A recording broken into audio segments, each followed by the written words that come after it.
இலங்கை பல இனங்களும் பல மதங்களும் இணைந்து வாழும் ஒரு ஆன்மீக நிலம். வரலாறு, கலாசாரம், பாரம்பரியம் ஆகியவை ஒன்றோடு ஒன்று பின்னி பிணைந்து இந்நாட்டின் அடையாளத்தை உருவாக்கியவை.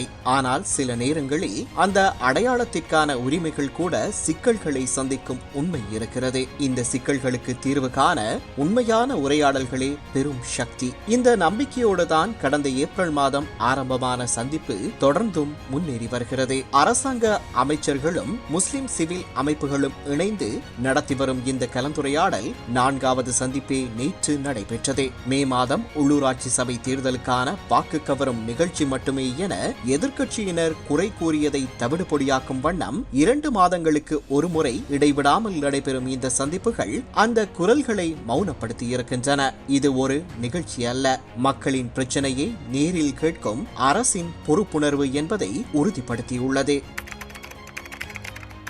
நேற்று மாலை வெளிநாட்டு விவகாரங்கள், வெளிநாட்டு வேலைவாய்ப்பு மற்றும் சுற்றுலாத்துறை அமைச்சகத்தில் இந்த 4வது சந்திப்பு நடைபெற்றது. முஸ்லிம் சமூகத்தை பிரதிநிதித்துவப்படுத்தும் 15க்கும் மேற்பட்ட சிவில் அமைப்புகளிலிருந்து 30 தலைவர்கள் கலந்து கொண்டனர். இந்த சந்திப்பில் முக்கியமாக முன்வைக்கப்பட்ட 2 பிரச்சனைகள் தொடர்பாக தீர்க்கமான முடிவுக்கு வந்தனர். அரசாங்க மருத்துவமனைகளில் பணிபுரியும் முஸ்லிம் தாதியர்கள் தலை மற்றும் கால்களை மறைக்கும் தங்கள் முஸ்லிம் மத அடையாளத்தை பாதுகாக்கும் அதே வேளையில் சீருடைகளை அணிவதில் நீண்டகால பிரச்சனையை எதிர்கொண்டுள்ளதாக சிவில் சமூக அமைப்புகளின் பிரதிநிதிகள் இந்த கலந்துரையாடலில் சுட்டிக்காட்டினர்.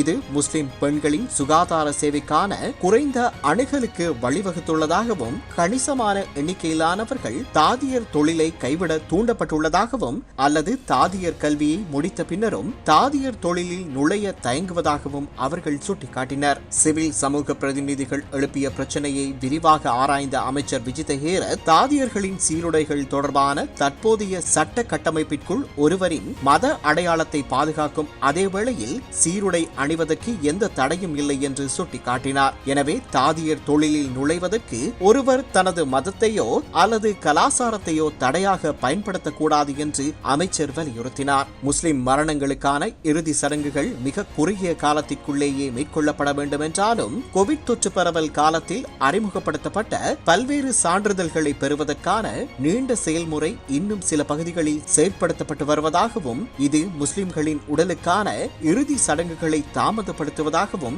சிவில் சமூக பிரதிநிதிகள் சுட்டிக்காட்டினர். இதற்கு பதிலளித்த அமைச்சர் விஜித ஹேரத், மரணங்கள் தொடர்பாக கோவிட் காலத்திற்கு முன்பு இருந்த முறையில் செயற்படுவதற்கான சுற்றறிக்கை ஒன்று ஏற்கனவே வெளியிடப்பட்டுள்ளதாகவும், அந்த சுற்றறிக்கையை பின்பற்றுமாறு சம்பந்தப்பட்ட அதிகாரிகளுக்கு அறிவிக்கப்பட்டுள்ளதாகவும் கூறினார். கோவிட் காலத்தில் இருந்த முறையில் ஏதேனும் ஒரு பிரதேசம் இன்னும் இயங்கினால் அதற்கான சுற்றறிக்கையை முன்வைத்து தாமதங்களை தடுக்க நடவடிக்கை எடுக்க வேண்டும் என்றும் அவர் கேட்டுக்கொண்டார். அத்தோடு சந்திப்பில் அகில இலங்கை ஜமியத்துல் உலமா சபையை பிரதிநிதித்துவப்படுத்தி கலந்து கொண்ட அதன் செயலாளர் அர்க்கம் நூராமி பிரேத பரிசோதனையின் பின்னர் முஸ்லிம் ஜனாசாக்களை உரிய முறையில் தைத்து உறவினர்களிடம் கையளிக்க வேண்டும் என்பதை வலியுறுத்தி வெளிவந்த சுற்றறிக்கைக்கு முஸ்லிம் சமூகம் சார்பாக தமது நன்றிகளை தெரிவித்தார். பிரதி சபாநாயகர் ரிஸ்வி சாலி, மத மற்றும் கலாசார விவகாரங்களுக்கான அமைச்சர் சுனில் செனவி, பிரதி அமைச்சர்களான முனீர் முலாஃபர், அர்க்கம் இஸ்லியாஸ், நாடாளுமன்ற உறுப்பினர் ஃபஸ்மின் ஷெரீப் உட்பட பல தலைவர்கள் கலந்து கொண்டு தமது கருத்துக்களை முன்வைத்தனர். முஸ்லிம் சிவில் அமைப்புகளை பிரதிநிதித்துவப்படுத்தி அகில இலங்கை ஜமியத்துல் உலமா, தேசிய ஷூரா சபை, முஸ்லிம் கவுன்சில், முஸ்லிம் மீடியா போரம், அனைத்து பல்கலைக்கழக முஸ்லிம் மாணவர் ஒன்றியம், அல் முஸ்லிமா பெண்கள் அமைப்பு உள்ளிட்ட சமூக முன்னேற்ற இயக்கங்கள் அனைவரும் ஒரே மேசையில் அமர்ந்தனர். உரிமைகள் சட்ட புத்தகத்தில் எழுதப்பட்டால் மட்டும் போதாது, அவை நடைமுறையில் பாதுகாக்கப்பட வேண்டும். அதற்காக அச்சமூகம் குரல் கொடுக்க வேண்டும். அதற்கு அரசாங்கம் செவிசாய்த்து கேட்க வேண்டும். ஒவ்வொரு இலங்கையனின் அடையாளத்திற்கும் பாதுகாப்பு, ஒவ்வொரு மதத்திற்குமான மரியாதை, ஒற்றுமைக்கான அரசியல் பண்பு, சமுதாய நெருக்கடியை உரையாடலால் தீர்க்கும் நாகரிகம், இதன் மூலம் சமூக ஒற்றுமை வலுவடைகிறது. அதுதானே ஒரு முன்னேற்றகரமான நாட்டை உருவாக்குவதற்கான முக்கிய அடிக்கல். ஒரு உண்மையை நாம் அனைவரும் நினைவில் கொள்ள வேண்டும். நாம் வேறுபட்ட அடையாளங்களோடு பிறந்தாலும் இலங்கை எனும் ஒரே வீட்டின் பிள்ளைகள். NPP அரசு இந்த நேர்மையான முன்னெடுப்பை ஒவ்வொரு சமூகத்துடனும் தொடர வேண்டும். நீடித்த சமூக நீதிக்கான கட்டமைப்பு, நியாயமிக்க பொருளாதார வளர்ச்சி, சமத்துவமான மனிதநேயம், சுமூகமான தேசிய ஒற்றுமை எல்லாவற்றையும் சாத்தியப்படுத்தும் பாதை